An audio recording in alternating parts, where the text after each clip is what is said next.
Qué bueno que siguen con nosotros en el Congreso de la Tarde. Y tal como les anunciamos, tenemos ya nuestro invitado de esta tarde.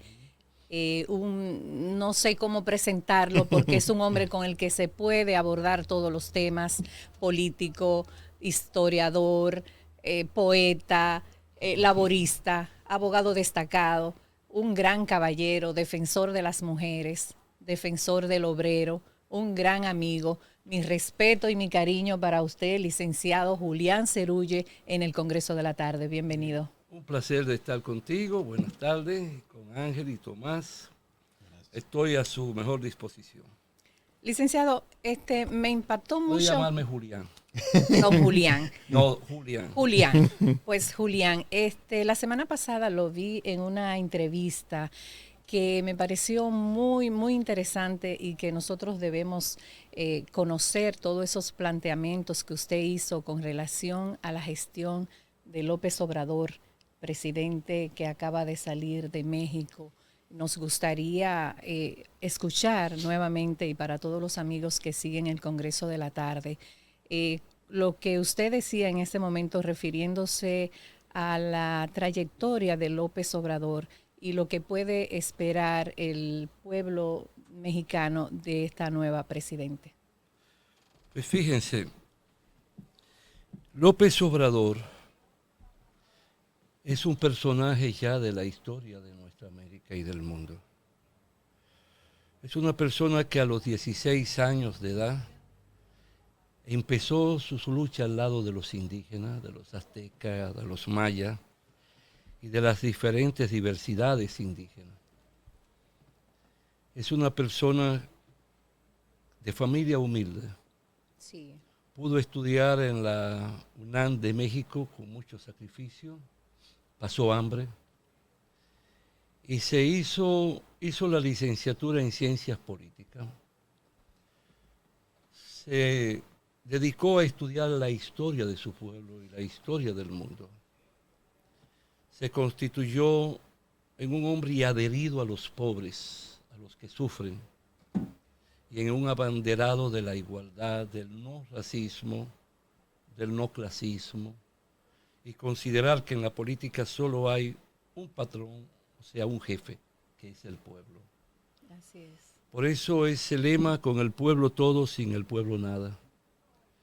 Entonces, López Obrador se postuló para alcalde, para gobernador en diferentes estados de México, y siempre le hicieron fraude, porque ya era un pensamiento diferente a lo que fue el priismo, que duró casi 100 años en el poder y no levantó ni la moral, ni la dignidad, ni la autoestima del mexicano.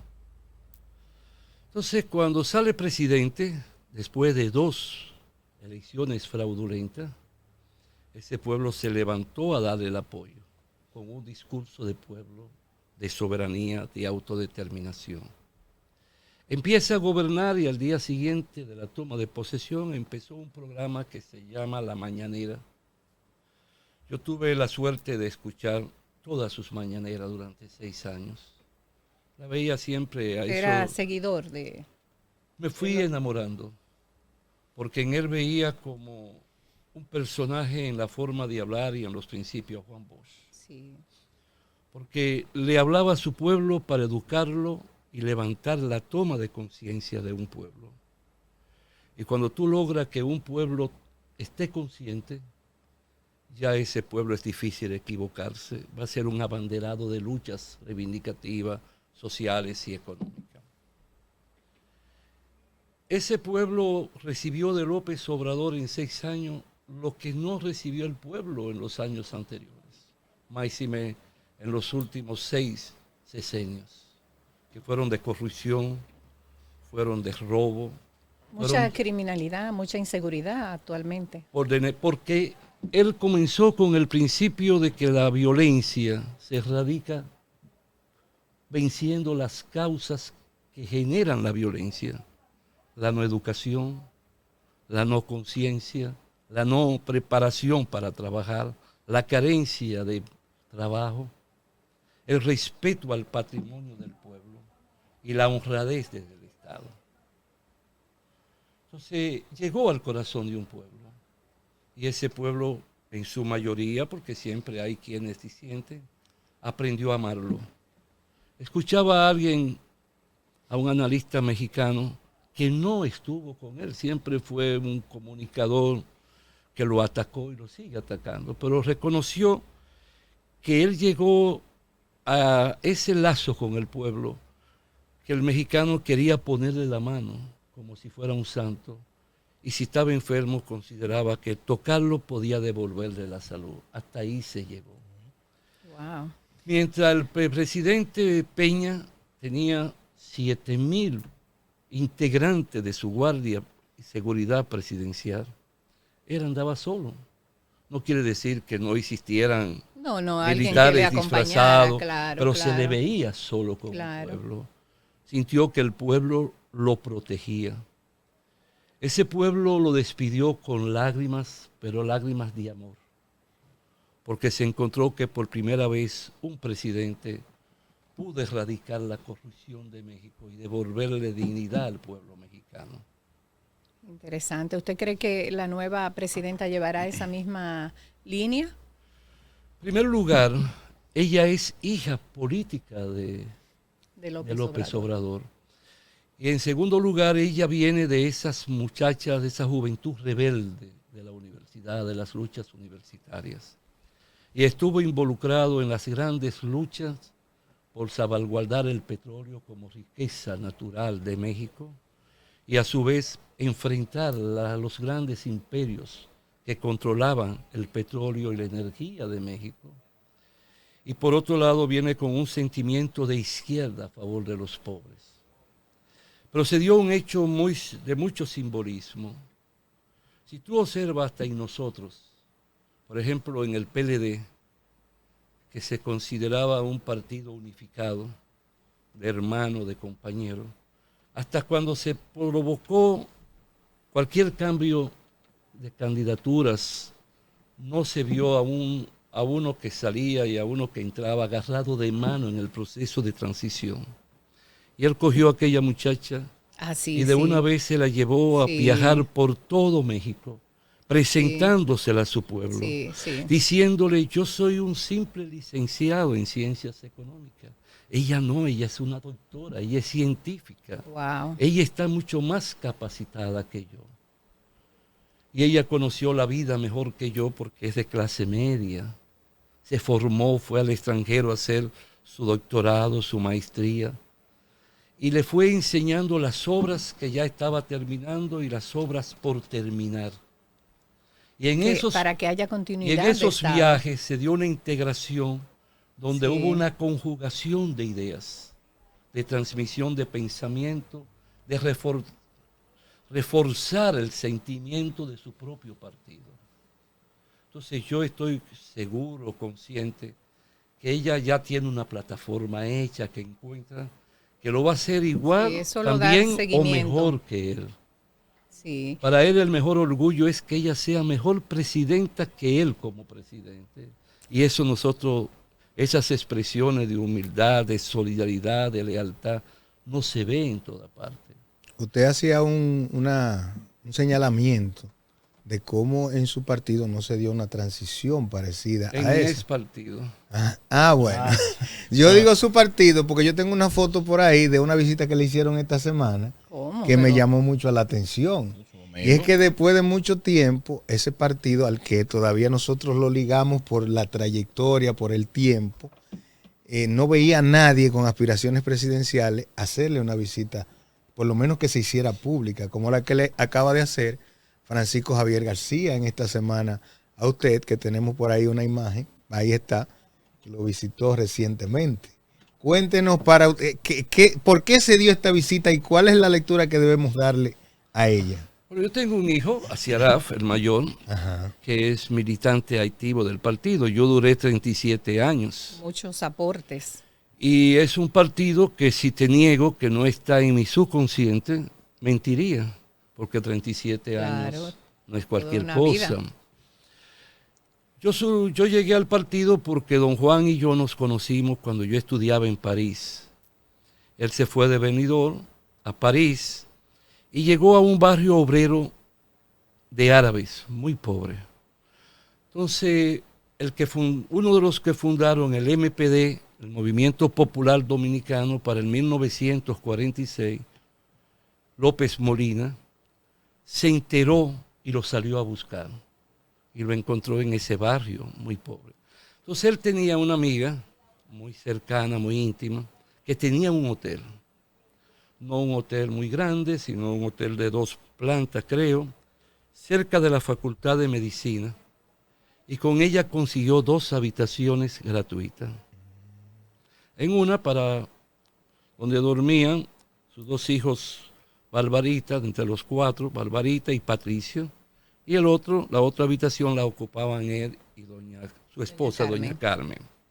Y allí lo frecuentábamos, José, mi hermano, lo conocí a través de José, mi hermano, el tercero, que estudiaba economía en París, duró 10 años allí.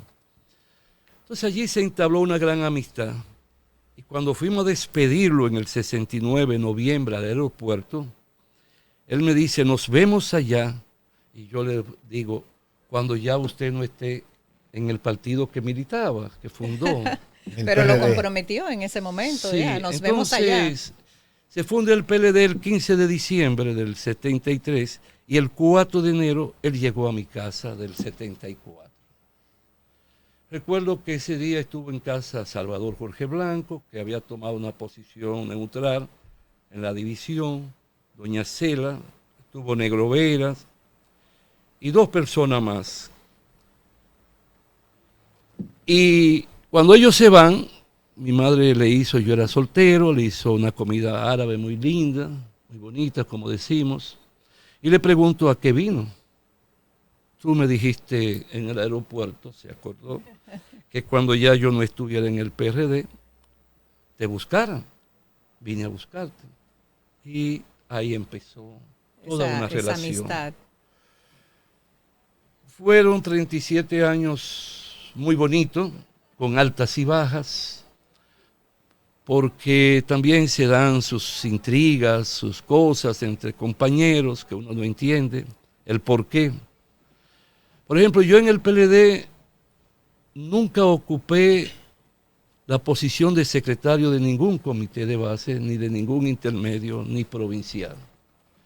Yo llegué a la presidencia del comité provincial porque había un conflicto interno y las elecciones no pasaban.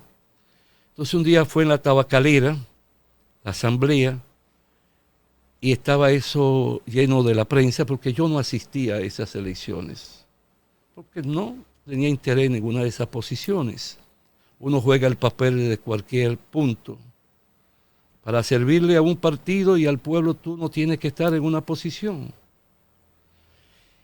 Y Jorge Botello llegó a mi casa, que para llegar solo era con Rafaelito, mi hermano, porque vivo camino a Licey en el campo y no es fácil llegar. Entonces me dice lo que está pasando y se necesita que yo sea el presidente. Le dije que no, que yo no aceptaba y más que mi esposa ya no veía bien que yo estuviera en esas cosas. Pero él fue 3 veces. La última me dice, mira, me llamó Leonel, es una decisión del comité político. Ya, no hay más. Se vio obligado. Un soldado. Entonces le puse una condición que al día siguiente reuniera el comité provincial en mi oficina y que todo al unísono ratificaran la decisión. Entonces, como había presidentes municipales, eso era un problema, que cada quien se cree un rey, cacique. Yo lo que hice fue, le dije, ustedes serán cacique en su municipio, todo libre, pero a mí hay que darme un informe. Ustedes van a ser, yo soy coordinador, el presidente, exacto, y ustedes son mi primer ministro en cada municipio, pero sí tienen que darme un informe semanal. Y así fue. Y así se desarrolló todo y creo que fueron tiempos de gloria. Sí, sí, así es. Era una asamblea, ahí no habían 2 ni 3 asambleas paralelas. Es más, cuando yo llegaba a las asambleas... Era una hermandad. Y llegaba con las mangas remangadas, Ya yo escuchaba que decían viene a pelear. Entonces, Julián. Entonces, retomando la pregunta. Sí. Y usted empezó por Aciaraf, que fue prácticamente... Entonces, yo sé, motiva mucho. Y es mi hijo mayor. Pero aparte de eso, fue a mi oficina. Y es un ex compañero, persona que hay un quiero, trato fuera de todo lo político. Recordé con él que algunas veces tuvimos diferencias, encontronazos, pero siempre con altura, con amor, con respeto, lealtad. Y lo considero una persona noble. Para mí todo el mundo es noble, pero considero que, y cuando me pregunta, ¿qué tú crees? Entonces yo le dije, bueno, tú has llevado 2 presidentes al poder. ¿Qué más que sea tú el candidato? O sea, que hubo una consulta. Él le preguntó, Santo. ¿Y usted entonces lo apoya? No puedo decir que apoyo o no apoyo. Simple y llanamente fue una conversación muy amena, muy caballerosa. Lo escuché, él me escuchó. Solo le pedí una cosa: ser leal a los principios que don Juan nos legó. Pero independientemente de que usted esté o no como dirigente del PLD, su visión por el tiempo en el escenario le permite de alguna forma plantear una idea de lo que usted ve actualmente en el escenario. ¿Cómo usted ve a ese PLD, que ya no es su casa, pero que por mucho tiempo lo fue, en lo que tiene que ver con la actualidad y el futuro inmediato? Mira, yo le puse el ejemplo del 90 y del 94. Nosotros en el 90, en honor a la verdad, ganamos las elecciones. En el 94 quedamos en un lejano 3er lugar. Entonces le cité un episodio, que era que no se podían desligar del pueblo, que hay que vivir en el corazón del pueblo. A la semana del proceso electoral del 94, Danilo manda a Camejo a mi oficina un miércoles y me dice, mira, Danilo quiere que tú hagas una de tus locuras. Entonces yo le dije, ok, yo le interpreté, ven el viernes a las 5 de la tarde y no te preocupes lo que vamos a hacer, tú vienes. Nos fuimos a Cienfuegos. Camejo es un poco tímido, de una gran formación, está nutrido de una fuerza moral como persona, sigue siendo la persona humilde, no hizo riqueza, no ha hecho fortuna, desempeñó con nobleza su posición en que estuvo. Entonces nos desmontamos y él comienza a observar que yo saludo, eres Camejo, yo soy Julián Cerulle. Y vienen los besos a las mujeres, los abrazos a los hombres. Seguimos. Llega la candidatura de Leonel. A los pocos días, eres Camejo, yo soy Julián Cerulle y eres Leonel Fernández. Le entregaba un volante con el rostro de Leonel y con un mensaje detrás. Ya usted estaba preparando 3 candidaturas sin que nadie se diera cuenta. Sí. Exacto.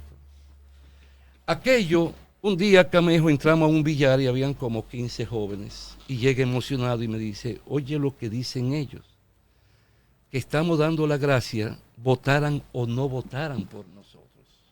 Sí, pues observo que a él se le aguaron los ojos de la emoción. Y seguimos. Y el partido empezó a reencontrarse porque buscó el pueblo. El PLD solo lo que tiene que hacer es reencontrarse con los principios de Juan Bosch. Volver a los inicios. Y volver a las calles, volver a los barrios, ¿Usted volver considera al que pueblo? estos precisos momentos están totalmente divorciados a esos principios? Por las situaciones que vemos. Creo que sí, en honor a la verdad. Porque yo le decía a alguien, para no decir nombre ni en el momento, ustedes podrán ya darse cuenta, que lo correcto sería un gran discurso, pero pedir disculpa y perdón al pueblo. por no haber hecho lo correcto, y recordaba el pasaje de una persona, oriundo de Puerto Plata, que fue el ministro de Información y Seguridad de Juan Bosch. Doña Milagro Ortiz Bosch, que era su secretaria particular, pero sin sueldo del gobierno, ni ser designada por el gobierno, él le daba de su sueldo, por su preparación, a que se encargara de sus asuntos, a quien le dictaba lo más probable. Le comunica que un gran empresario le dice que fulano de tal, ese personaje, lo está extorsionando con $25,000 para conseguirle un permiso. Al otro día, don Juan va a una actividad en el ayuntamiento, a la alcaldía del Distrito Nacional, que hubo un acto. Cuando don Juan se va, el alcalde, que fue su compañero y amigo en el exilio, le dice, no, hay algo que quiero conversar con usted. Fulano de tal me está extorsionando para sacarme los cheques rápidos de tesorería con una suma igual, $25,000. Don Juan, desde que llega a su despacho, llama al ministro de Hacienda y al ministro de Comercio, que eran dos personas muy ricas que ocupaban eso, pero fueron personas amigas, compañeros de él toda una vida, de su confianza. Y le da 12 horas para que investiguen ese personaje. El personaje llega el informe que sí que es verdad. En ese mismo instante, ya como a las 2 de la tarde, don Juan convoca el país, pero convoca a todos los ministros. Al gabinete completo. Llega don Juan a la hora, el gabinete entero a su lado, así como estamos nosotros. El tipo se sentó a la mano derecha de Juan Bosch, él no sabía. Y su mujer se ve en el video de Fortunato, que sale con un sombrero como si fuera una duquesa. Entonces don Juan empieza su discurso, si me permiten. El que crea que ocurra algo en el país y el presidente no se va a enterar, se equivocó. El presidente de una república es el hombre mejor informado de su país. A mí me pueden derrocar como a cualquier presidente de América Latina, pero jamás por ladrón ni por corrupto. Quien está a mi derecha, fulano de tal, que solía dormir y comer en mi casa, ha traicionado la confianza del presidente y ha violado la lealtad. ¿Y estaba sentado a su derecha? Sí, y ha violado la lealtad del pueblo. Por tanto, como todo un hombre del género del cuento, paso a abrir mi chaqueta, tomo mi pluma y firmo el decreto destituyendo a este funcionario por traidor. En ese preciso momento. A partir de este momento, que la justicia juegue su papel. Yo le pregunto a ustedes, ¿qué otro desgraciado quiere decir una persona sin gracia, se iba a volver a atrever a cometer un acto de corrupción ante la actitud del presidente? Nadie. Eso no ocurrió en los que gobernaron por el PLD. Cerraron los ojos. ¿Por qué? Porque el Comité Central y el Comité Político son los que determinan el alcance de una candidatura. Y no puedo echármelo en contra. En Juan Bosch eso no existía. Sí. Existía el honor y la dignidad de un pueblo por encima de todo. Y ahí no hay compañero, ahí no hay nada. Haciendo una lectura rápida a eso que usted plantea, es muy difícil que haya una reconciliación Julián Cerulle PLD, porque no se vislumbra ese regreso a ese punto que usted hace referencia. Por lo menos no en el inmediato. De pasar, tiene que ser una reestructuración bien profunda. Por lo que ha sucedido, porque hasta expulsiones de eso. No, por lo mismo que él plantea. La candidatura. En primer lugar, el PLD nació como un partido, pero era una escuela. Sí. El PLD educaba. Formaba. El PLD formaba y alimentaba la toma de conciencia. Al extremo que un analfabeto en el círculo de estudio había que leer los folletos en voz alta. Sí. Un día salgo de mi oficina, que estaba en la restauración, casi esquina 30 de marzo, iba a pie para el Palacio. Al doblar la España, donde estaba el registro de títulos y agricultura, ahí encuentro a un platanero que todos los días en su carretilla pasaba por mi oficina anunciando que vendía plátano. Pero lo encuentro ahí discutiendo con dos personajes. Uno era un médico y otro era un abogado. Digo, ¿qué hace discutiendo con las personas? Digo, ¿y de qué hablan? Entonces él me dice que ellos no saben lo que es el Fondo Monetario Internacional. Y ellos creen que el Fondo Monetario es la salvación, Julián. Pero compañero. dice ¿quién? ¿El platanero? El platanero. Y no saben que el Fondo Monetario es la policía que destruye los pueblos de América. Yo me quedo sorprendido. Él le estaba dando cátedra. ¿Pero por qué? Porque lo educamos, lo formamos. Entonces nosotros formamos cuadros para servirle al pueblo. El partido no hacía huelga. El partido provocaba, motorizaba y guiaba a sectores del pueblo para que llevaran a efecto las luchas reivindicativas de carácter social y económica. Sí. Pero involucraba al pueblo. Era el pueblo que tomaba ese accionar. Eso desapareció porque los 20 años, máxime entrando personas que nunca fueron del partido, que no conocían los principios y los sentimientos del partido, se vieron mal. Pero ahora se habla de una reestructuración, de un Pero no basta la reestructuración. Se necesitan dos cosas.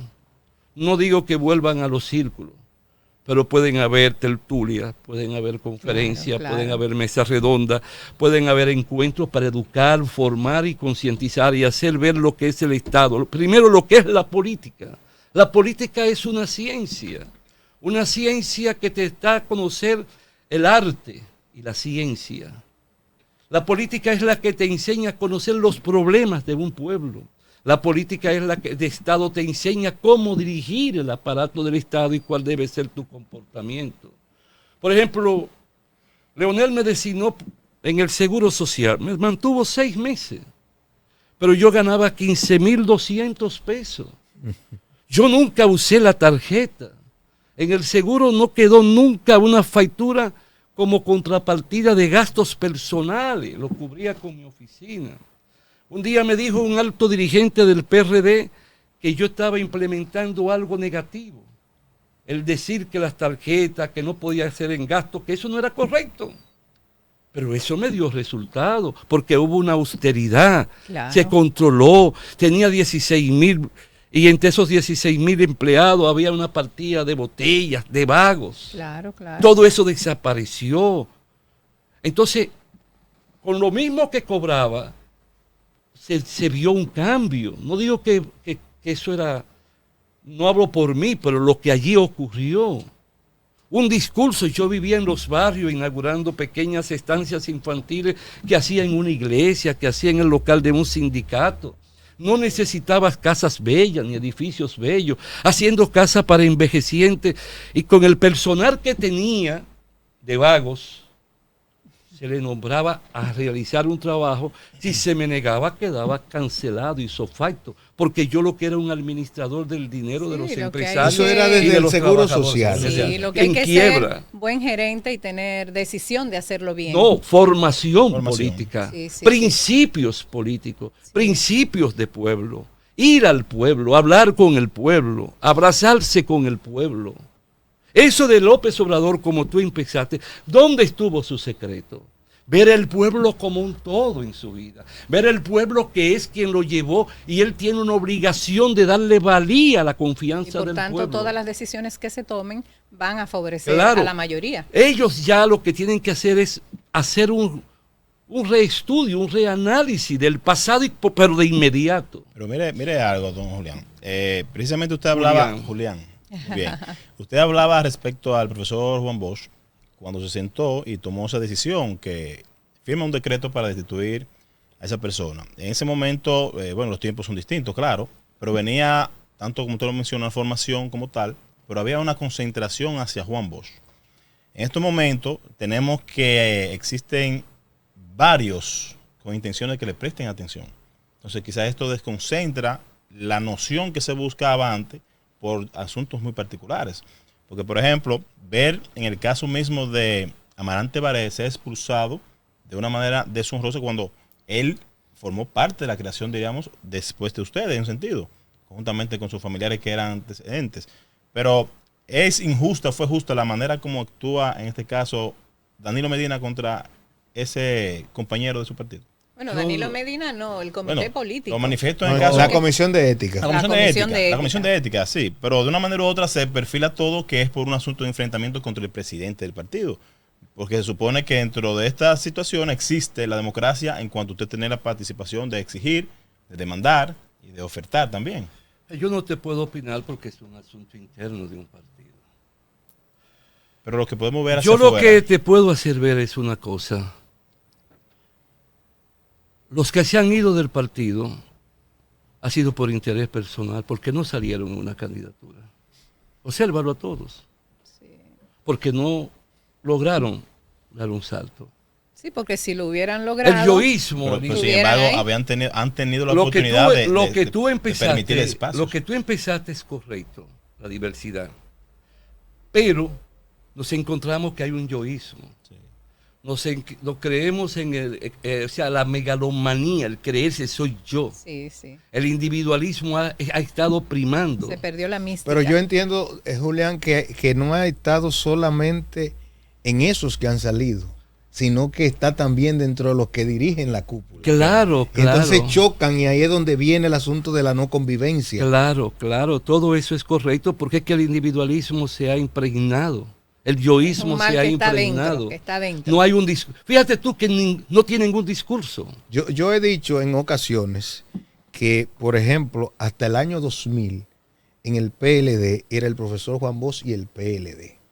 A partir de ahí, con la candidatura de Leonel Fernández, pues todo seguía PLD, porque ya Juan Bosch prácticamente salía del escenario.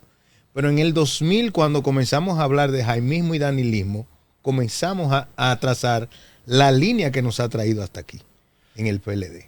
Yo creo que de ahí comenzaron el yo soy, grupismo, el ego, el grupismo, y entonces vino la separación y lo que le hizo daño finalmente al esos son los vicios que la dirigencia que salga de este Congreso tiene que detenerse a darle respuesta. Es retornar a que uno está en un partido no es para sí, sino para servirle al pueblo a través de su partido. Llegar al poder para que el partido gobierne con un plan de nación bien definido a favor de su pueblo. La palabra humildad tiene que primar. No es la vanidad, no es el sentido, no es la posición la que te da a ti, es el liderazgo que tú puedas obtener dentro del corazón del pueblo. Claro, y hablando de humildad, Julián, ya pasamos por López Obrador, por los gobiernos del PLD. ¿Qué valoración le merece este gobierno que tenemos ahora? Fíjate, los tres candidatos, preguntémosles porque si nos vamos de inmediato va a tocar unos temas. Los cuatro años anteriores para entonces poder evaluar lo que entra ahora.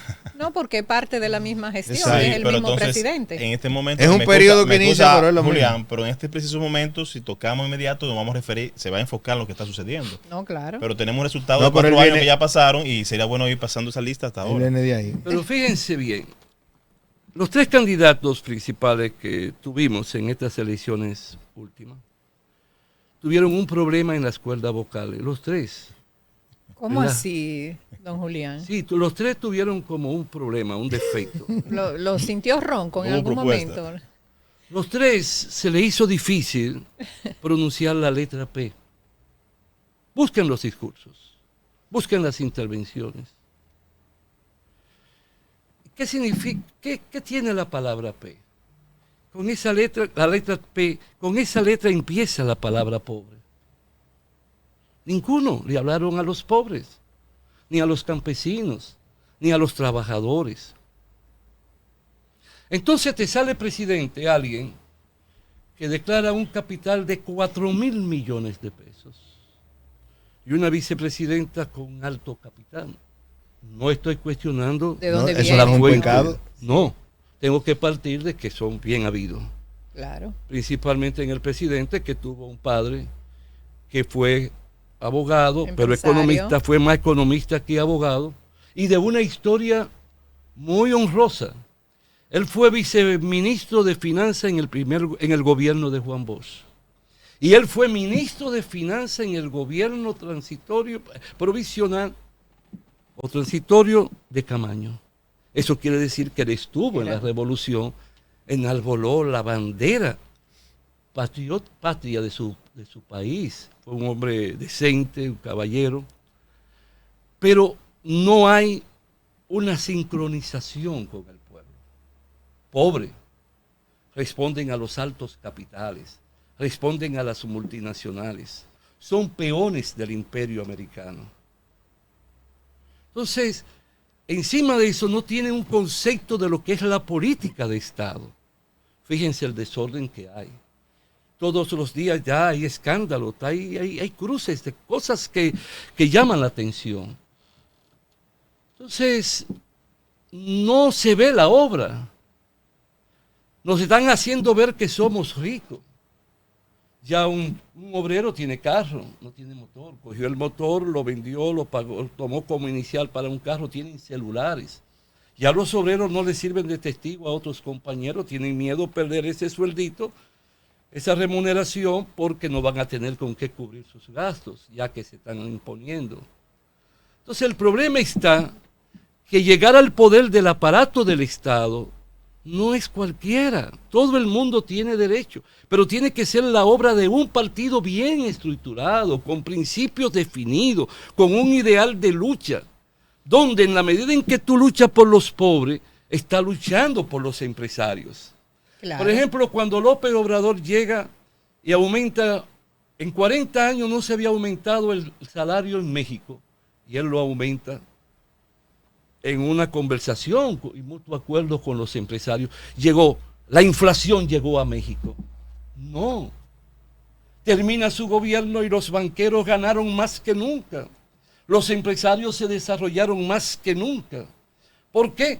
Porque llegó a tener un 2.2% de desempleo. Quiere decir que hay un pueblo que está ganando, está recibiendo ingresos que le permite el equivalente a 2 canastas familiares. Ya se vende más plátano, se venden más panties, se venden más pantaloncillos, se venden más pantalones, ya se vende más de todo.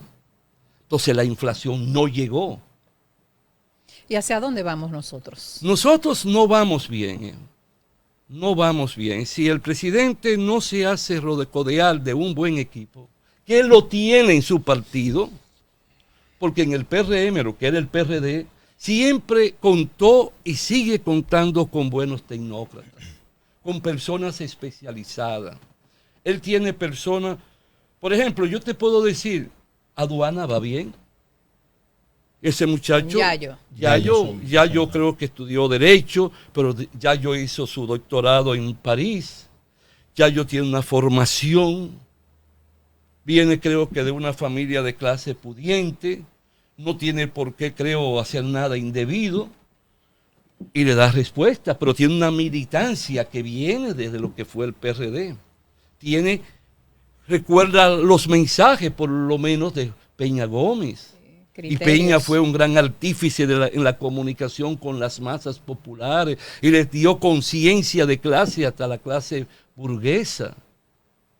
Porque que tú ocupes un puesto y tú seas hijo de rico de la clase media, alta o mediana, no quiere decir que tú no tengas las condiciones para tú guiar y dirigir una institución del Estado o el mismo Estado. Todo es en la medida en cómo tú te has ido formando, autofraguando en el conocimiento de la política y por tanto de lo que es el aparato del Estado. ¿Para qué es el Estado? ¿Qué significa el Estado? El Estado no es para tú coger los bienes del pueblo y privatizarlo. Anoche la Cámara de Diputados en México, volviendo a México, ya aprobó el proyecto de modificación de la Constitución de México que guarda relación con la no privatización de la energía eléctrica. Y aquí vamos a Pero eso no quiere decir que el capital privado va a quedar fuera. No, tiene derecho a un 44%, pero el Estado tiene el derecho del control de un 56%. Tú tienes que seguir la tarifa que yo ponga. Tú tienes que vender la luz a la energía al precio que el Estado determine. Eso es del pueblo. Porque el Estado es que defiende al pueblo. El agua tú no puedes privatizarla. No se puede dejar en manos y de aquí los estamos empresarios. vendiendo agua por toda parte. No, nadie quiere Así tomar es. agua de la llave porque sabe que eso tiene problemas para la salud. Así es. Y eso no puede ser. El Estado tiene que tener un control del agua. Garantizar esos servicios. Tú no puedes poner en venta ni en el mano del sector privado todo lo que tiene que guardar relación con nuestro ecosistema. Hay áreas que tú no puedes vender ni privatizar porque eso es una parte neurálgica para la protección de la estabilidad del ecosistema, pero de eso no se le habla al pueblo.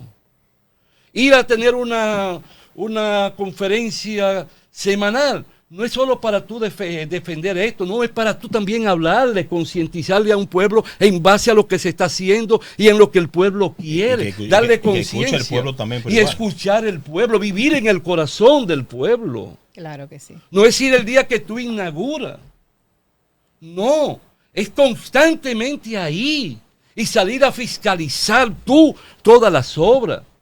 Las Fuerzas Armadas no pueden seguir como van, como si fuera un estamento solo para coger las armas cuando estamos en guerra o la soberanía. No, las Fuerzas Armadas tienen muchos ingenieros. Yo tuve muchos médicos en el seguro de las Fuerzas Armadas y era lo mejor que yo conocí. Cómo trabajaban, su disciplina, su deseo de darle. Tenemos que aprovechar todo un material humano bueno, sea o no sea político, sea o no sea del partido de gobierno. Es ahí en el corazón del pueblo que tú encuentras. Ellos no están haciendo ni cuentan con eso, ni quieren tenerlo.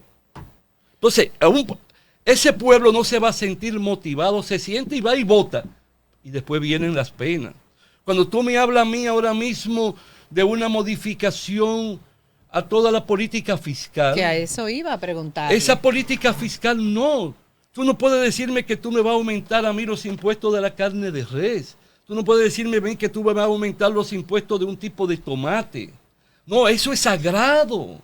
La alimentación del pueblo es sagrada. Claro, tú lo que tienes que hacer con un concepto de Estado, con la personalidad, la autoridad de ejecutivo, el que guía el país, es convocar a los jefes, los dueños de los grandes supermercados y de aquellos grandes almacenistas que tienen su comercio con los bienes de primera necesidad, reunirte con, mira, aquí te tengo yo 12 o te tengo un listado de 20 productos de necesidad nacional. Vamos a ver cómo buscamos un precio razonable, que tú ganes pero que el pueblo pueda adquirirlo. Claro. Usted dijo algo muy importante y quizás esto es parte de eso.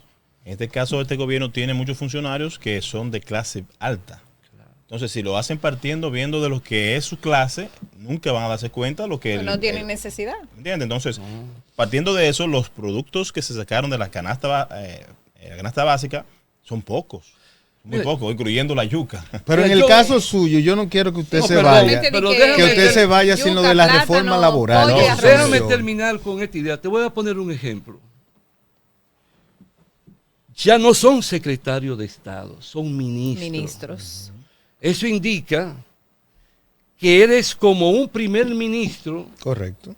Y los ministros son micropresidente de su ministerio, con libertad, con autonomía, designan, pagan, manejan. Entonces, pero tú tienes el ministro de Estado de la Presidencia. ¿Cuál es la misión del ministro de Estado de la Presidencia? Es el que controla todos los demás ministerios. Debería ser así, ¿no? Entonces, ¿cuál debe ser la labor? Y yo invito al presidente, si alguien ve este programa y se lo dice, no le va a tomar cuenta porque uno es un simple y humilde ciudadano de este mundo. Le llega. Es decirle al ministro, juega tu papel. Fiscaliza. Llego al Ministerio de Agricultura. ¿Dónde está el plan de nación? Sí. Con sus técnicos, con sus tecnócratas. ¿Cuál es el programa que vamos a ¿Cuál desarrollar? es el programa? ¿Cuánta tarea de arroz tienen ustedes destinada a sembrar en este año? Sí. ¿Cuánta tarea de habichuela? ¿Cuántos quintales va a producir? ¿Cuál es el costo? ¿Ha pensado Agricultura que debemos de tener fábricas para hacer los fertilizantes químicos, el veneno y todo, el abono? para ver cómo nosotros se lo damos a los pequeños y medianos agricultores de regalo, para bajarle el costo de producción y que el precio sea más accesible del producto acabado. Claro, no hay una planificación. ¿Cómo va la ganadería? ¿Cuántas cabezas de vaca lechera tenemos? ¿Cuántas cabezas de vaca paridora tenemos? ¿Cuántos novillos tenemos? ¿Con qué carne vamos a comer? ¿Cuántos litros vamos de a leche? consumir? ¿Por qué? Porque con carne puede haber una crisis, pero con carne y leche se come. Sí hay una planificación. Sí hay una. Y eso mismo lo tiene que hacer con cada... Pero eso también es una obra del partido. Cuando Leonel ganó en el 96, yo era presidente provincial. Mira, Hanley, el viernes de la semana que viene voy a Corazán. Mira, Fernando Rosa, el viernes de la semana que viene voy a Edenorte. Llegué allí. ¿Cuál es el plan? Yo soy el partido. Eso no se Yo hace. encarno el partido. El partido te ha puesto ahí a través del presidente. Y tú tienes que rendirle un informe al partido. De tu gestión. Tengo que reconocer que Hanley me esperó, porque Hanley es un tecnócrata. Sí. Es un asesor hasta de organismos internacionales y un muchacho brillante. Sí. Me esperó con todo su equipo y me esperó con vía dispositiva. Con todos sus informes. Todo.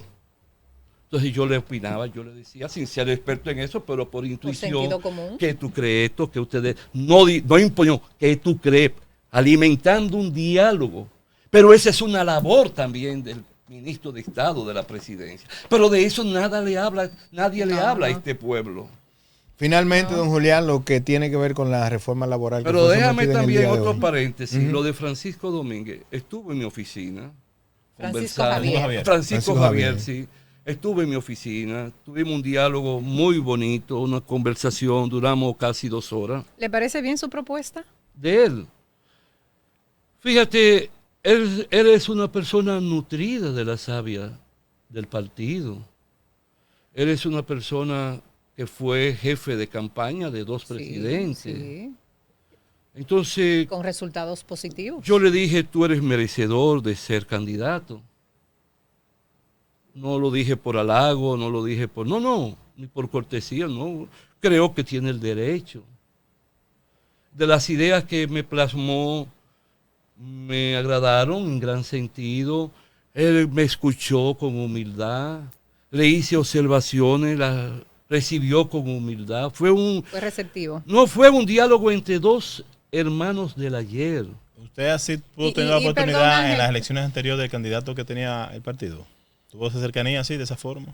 Yo le escribí algunas veces. Y en honor a la verdad, me dijo una cuñada que vive en Nueva York, que cuando lo escuchó, con el perdón de él, no creo que sea correcto, pensó que Julián Cerulle estuvo detrás. Porque en honor a la verdad, pasajes que le escribí, lo incluyó en su discurso. Lo incluyó en su... Bueno. O sea que usted sigue siendo un dirigente, pero ya fuera de lo formal. No. Yo creo que más del 70% de los militantes de hoy, que son jóvenes ya después de 13 años, no saben quién es Julián Cerulle. Claro que sí, usted es una figura. Mire, quiero aprovechar también, ¿qué le parece Francisco Domínguez Brito, hablando de los Francisco? Tiene derecho. Como candidato a presidente. Todo miembro. Sí, no, todos tienen derecho, pero yo quiero su valoración. Creo que es una persona que se ha fraguado, se ha esculpido, fue senador creo que por 2 veces, fue procurador fiscal, fue procurador general de la República, tiene un aval.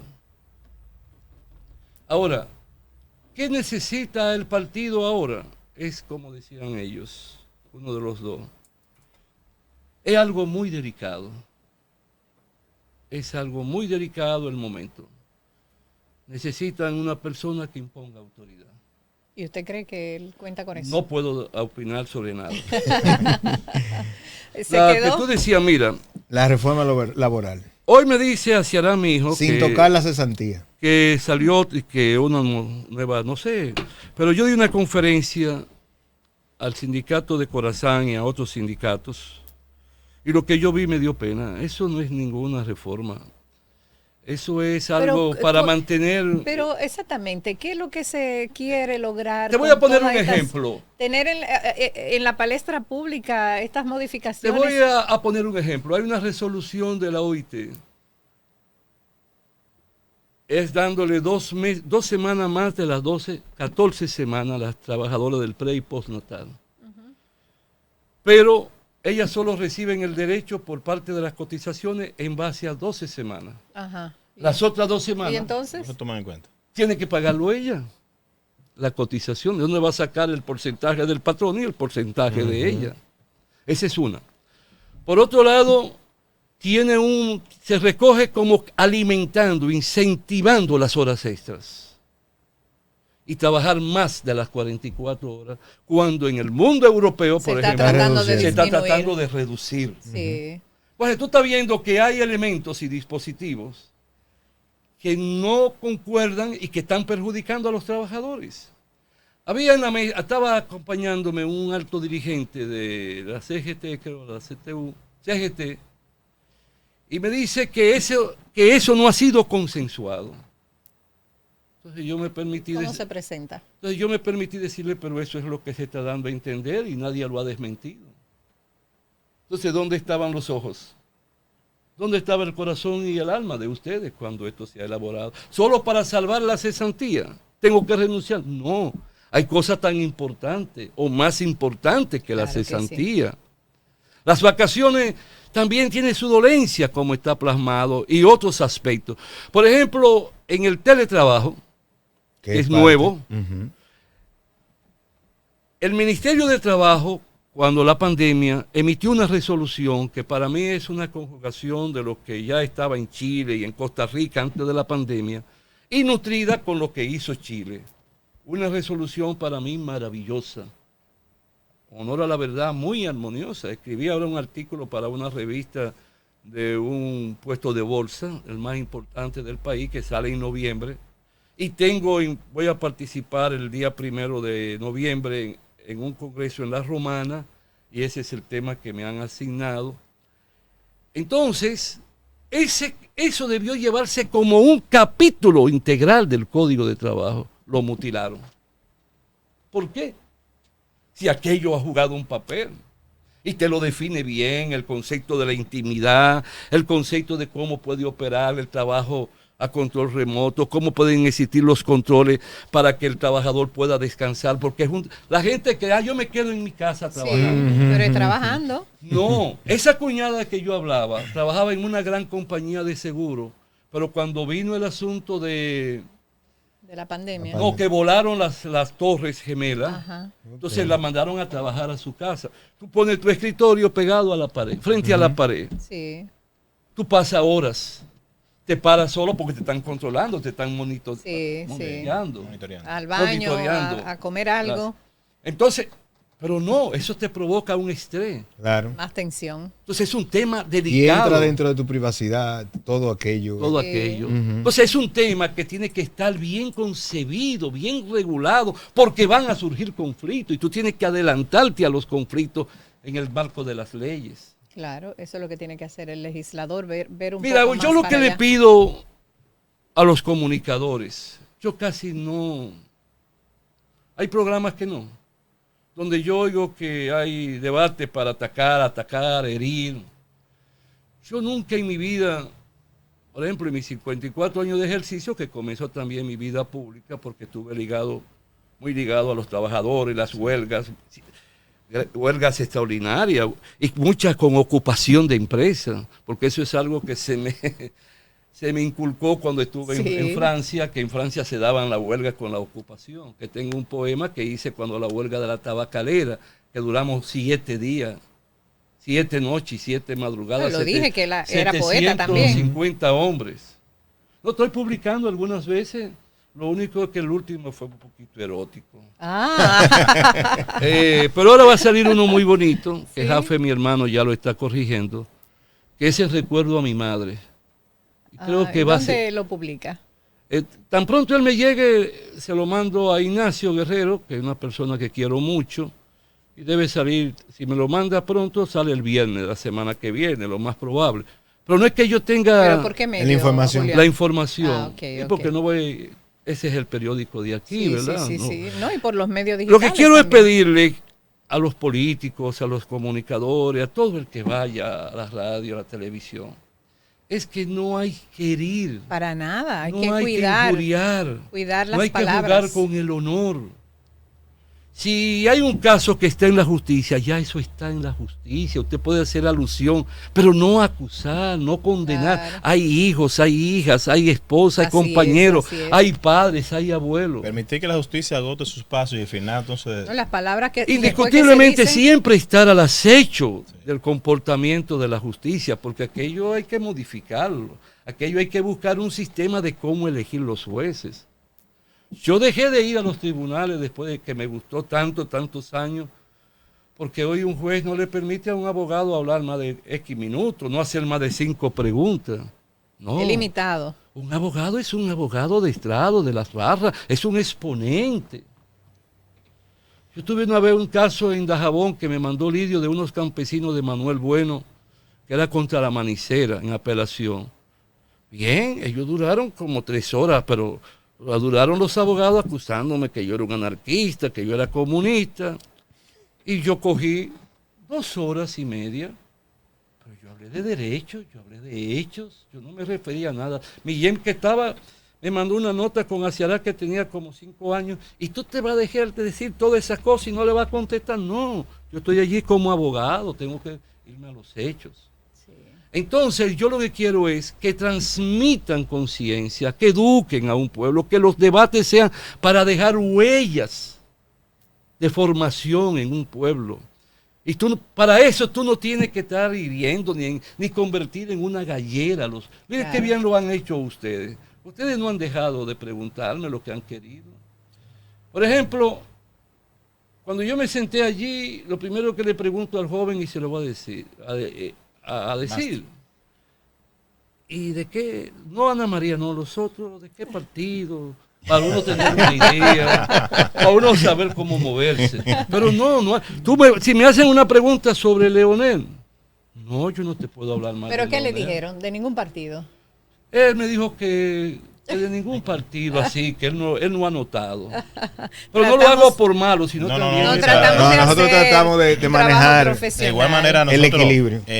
También cabe nosotros destacar que hemos agotado este tiempo con usted. Así es. Y sabemos que es de gran aprovecho tanto para nosotros aquí como para la audiencia, claro. Nos están viendo, y es grato, ¿verdad que sí? Y que esperemos que... Un honor, porque faltan temas suficientes con usted para agotar, y sé que podemos Nos faltaría tiempo para agotarlo. Entonces, ya para cerrar, no sé si usted está informado de una convocatoria que está haciendo un grupo para una marcha en el monumento este sábado para protestar por la modificación y los impuestos y todos estos cambios que está proponiendo el gobierno.